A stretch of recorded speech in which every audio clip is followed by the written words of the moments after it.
বছরের তুলনায় এই বছর শীতের দেখা প্রায়ই ছিল না। এমনকি দেখা গিয়েছে মার্চের প্রথম থেকেই গরম অনুভূত হয়েছে।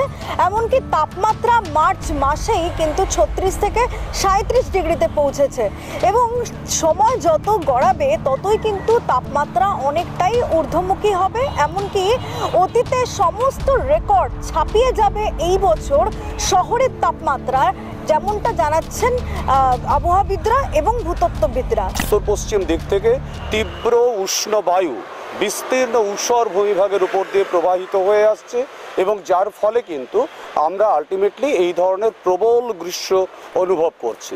অপরদিকে ঠিক একইভাবে আপনারা খেয়াল করবেন বঙ্গোপসাগর শীতকালে অত্যন্ত সক্রিয় হলো, যার ফলে প্রচুর পরিমাণে জলীয় বাষ্প প্রবেশ করলো এবং তার প্রভাবে কিন্তু আলটিমেটলি বিচ্ছিন্নভাবে আমরা খানিকটা উষ্ণতা বেশি পেয়ে গেলাম।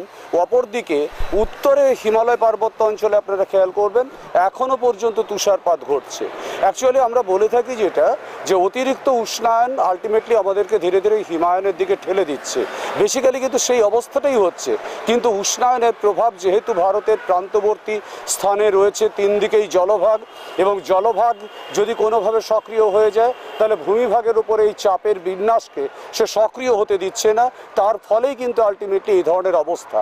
আমাদের ভারতবর্ষে যে জলবায়ু সেটা মোটামুটিভাবে নিয়ন্ত্রিত হয়ে থাকে মৌসুমী বায়ুর প্রবাহের দ্বারা, কিন্তু মৌসুমী বায়ু এই মুহূর্তে অত্যন্ত অনিয়মিত।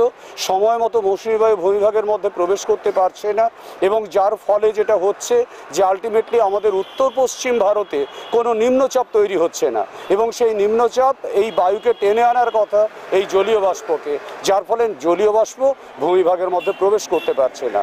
আমরা সেই কারণের জন্য এই প্রচণ্ড গরম এবং একটা ড্রাই ওয়ার্ম সিচুয়েশন। উত্তরোত্তর যেভাবে গ্লোবাল ওয়ার্মিং এবং বিভিন্ন কারণ এবং প্রত্যেকটা যেহেতু ম্যান মেড কারণ, একদিকে যেরকম জলাশয় বুঝিয়ে বহুতল তৈরি, তার পাশাপাশি দেখা যাচ্ছে যে বিভিন্নভাবে দূষণ হচ্ছে প্রকৃতি। বিভিন্ন গাড়ি থেকে দূষণের যে ধোঁয়া তা নিষ্কাশন, তার পাশাপাশি বিভিন্ন রকমভাবে কিন্তু বায়ু দূষণ হচ্ছে। এর ফলে শহর কলকাতা কার্যত গ্যাস চেম্বারে পরিণত হয়েছে এবং যেহেতু একটা জিওগ্রাফিক্যালি একটা বিরাট বড় চেঞ্জেস চলে এসছে, গাছ কাটা এবং যেহেতু বেশিরভাগ ম্যানগ্রোভ অরণ্য ধ্বংস হয়ে যাচ্ছে, তার ফলে শহর কলকাতা কিন্তু রীতিমতো একটা অ্যালার্টের জায়গায় দাঁড়িয়ে রয়েছে। কলকাতায় যেভাবে পুরনো গাড়ির ধোঁয়া, ডিজেল পেট্রোলের ধোঁয়া, একটা লোক রাস্তায় বেরোলে সেই গরম হাওয়াটা লাগছে, যে ডিজেলের থেকে যে এক্সস্ট স্মোকটা বেরোচ্ছে পাইপ থেকে তার গরম হাওয়াটা লাগছে। রাস্তায় ফুটপাথ দিয়ে যখন হেঁটে যাচ্ছি কয়লার উনুন জ্বলছে, প্রায় 10,000 কয়লার উনুন জ্বলছে চারদিকে আমি যখন যাচ্ছি। এছাড়া বিভিন্ন জায়গা থেকে গাড়িতে যখন এসি চালানো হচ্ছে তার গরম ধোঁয়া, বিভিন্ন অফিসে এসি চলছে তার গরম ধোঁয়া, এটা সব মিলিয়ে একটা ম্যান মেড বলতে পারো 5 ডিগ্রি বাড়িয়ে দিচ্ছে। একটা আমাদের নর্মাল যেটা প্রাকৃতিক যেটা তাপমাত্রা সেটা তো গরমকালে হয় 36-37, তার সাথে আরও যোগ করে দিচ্ছে আরও 5 ডিগ্রি হচ্ছে ম্যানমেড আমরা যেটা করছি।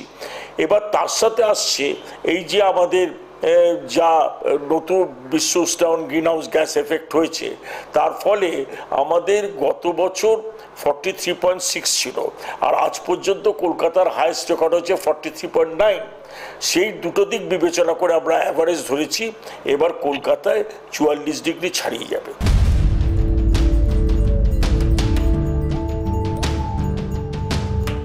সময় যত গড়াবে, বছর যত এগোবে, সেই গরম উত্তরোত্তর আরও বৃদ্ধি পাবে এমনটাই কিন্তু মনে করছেন বিশেষজ্ঞরা এবং তার জন্যই মানুষের যতটা পরিমাণে সচেতন হওয়া প্রয়োজন এবং সচেতনতাই কিন্তু একমাত্র গরমকে কিছুটা হলেও এই উত্তরোত্তর বর্ধনের হাত থেকে রক্ষা করতে পারে, এমনটাই কিন্তু দাবি বিশেষজ্ঞদের।